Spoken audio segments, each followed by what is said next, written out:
Splendid Red. The Fat Controller was waiting at the sheds when Thomas arrived, pulling a very battered-up James behind him. "As a reward for your act of bravery and heroism," said the Fat Controller, "I have decided to give you a branch line all to yourself."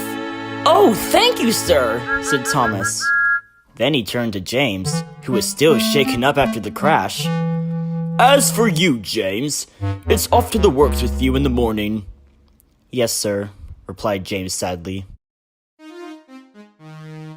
The next morning, Edward took James down the line towards Croven's Gate Works to be repaired.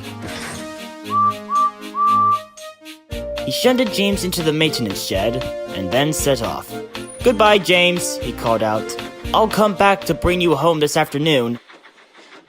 Soon, the workmen arrived and began working on James. A few hours later, James was as good as new. As he was waiting for the painters to arrive, he looked over and saw two little engines across from him. The engines' names were Skarloey and Rheneas, who were both wearing a bright red coat of paint with blue stripes and brass fittings. James was fascinated by this. He then looked at his black paint, then back at the little engines. An idea flew into his funnel. Later that afternoon, Edward arrived with the Fat Controller to bring James home.